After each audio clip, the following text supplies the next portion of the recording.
Right now, your feed is full of old songs. A sound from a movie that came out decades ago. A dance set to a track your parents used to play. A filter that makes everything look grainy, warm, faded, like a memory instead of a video. Everyone online is suddenly obsessed with the past. The easy explanation is boredom. People are tired of polish, tired of perfection, so they're reaching backward for something that feels real. But the real answer is far stranger. What you're watching isn't a trend, it's a survival mechanism, thousands of generations old, firing off in the middle of your scroll. Start with the feeling itself, that warm ache when an old song plays. Psychologists call it nostalgia, and for most of history, doctors thought it was a disease. 17th century physicians used the word to describe Swiss soldiers who grew so homesick fighting in foreign wars that some of them stopped eating. They diagnosed it as a medical condition, something to be treated, even feared. For 300 years, nostalgia was treated like an illness of the mind. Then, starting in the early 2000s, one researcher decided to test whether that diagnosis was actually true. His name is Konstantin Sedekidis, a psychologist at the University of Southampton, and he ran study after study asking a simple question. What does nostalgia actually do to a person's brain and body? What he found flipped the old medical model upside down. People who deliberately reflected on nostalgic memories reported feeling less lonely, not more. They reported higher self-esteem. They reported a stronger sense that their life had meaning, even in moments of stress or uncertainty. Nostalgia, it turned out, wasn't a wound reopening. It was closer to a tool your mind reaches for on purpose, especially when the present feels unstable. That word, unstable, matters here, because nostalgia doesn't spike randomly. It spikes during transitions, during loneliness, during periods of rapid, disorienting change. Think about the world right now. New technology every few months, news cycles that shift by the hour, entire industries reshaped by tools that didn't exist 5 years ago. Doesn't that sound like exactly the kind of environment where a mind would start reaching backward for something solid?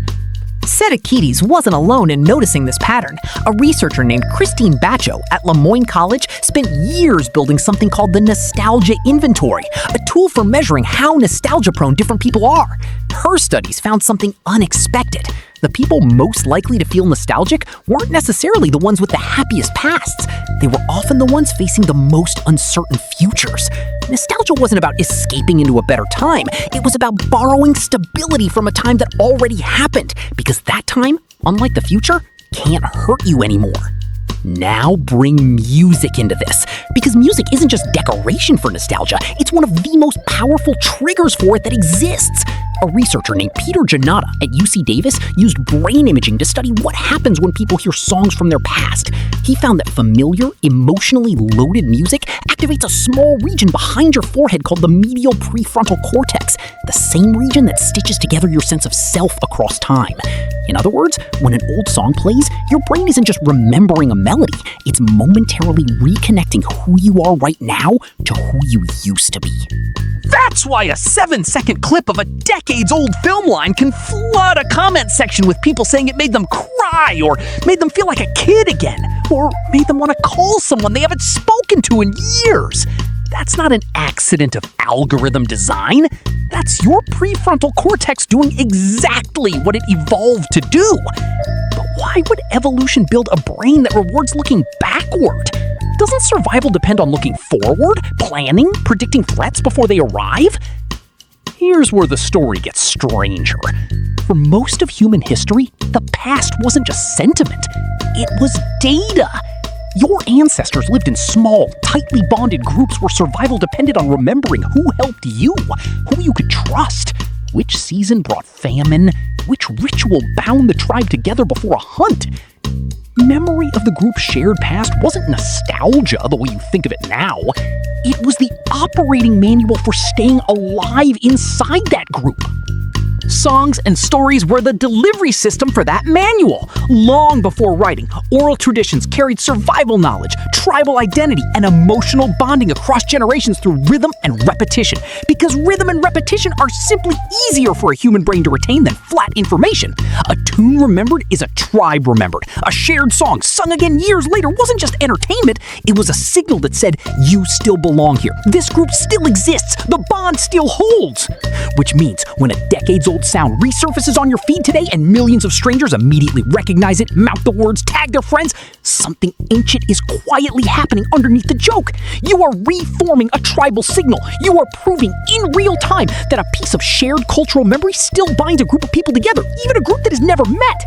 There's a term for the emotional force behind this. Anthropologists and psychologists sometimes call it collective memory, the shared version of the past a group builds together, distinct from any one person's private recollection.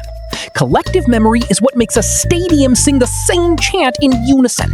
It's what makes an entire platform simultaneously flood with the same faded filter, the same fragment of an old film, the same throwback dance. Each post looks like a small individual joke. Underneath it, it's a mass tribal ritual happening at a scale your ancestors never could have imagined, using tools they never could have dreamed of, but running on a psychological wiring that hasn't changed in tens of thousands of years. Here's the twist most people miss. Nostalgia research shows the emotion isn't backward-looking in the way it feels. Setakides and his collaborators found that nostalgic reflection actually increases people's optimism about the future. Remembering a meaningful moment from the past doesn't trap someone in it. It seems to refuel them, giving them a stronger sense of continuity, and continuity makes uncertainty easier to face. Nostalgia, in other words, isn't the opposite of moving forward. It's fuel for it. So when you feel that pull toward an old song, an old joke, an old aesthetic resurfacing online, you're not being lazy or stuck. You're running a psychological process built over millions of years of group survival. One that says, remember what bound us together before, because that bond is what will carry us through what's coming next. Every throwback trend, every nostalgic filter, every decades-old audio clip going viral again is a tiny modern echo of your ancestors gathered around a fire, singing a song they'd sung 100 times before, not because it was new, but because everyone already knew the words. Bacho's later research adds one more layer worth sitting with. She found nostalgia proneness tends to rise sharply during adolescence and young adulthood, precisely the years when identity feels most unstable, when a person is asking, more urgently than at any other point in life, who am I and where do I belong? That's not a coincidence either. That's the same wiring activated exactly when it's needed most. Look at your feed again the next time an old song stops your thumb mid-scroll. That pause isn't nostalgia tricking you into wasting time.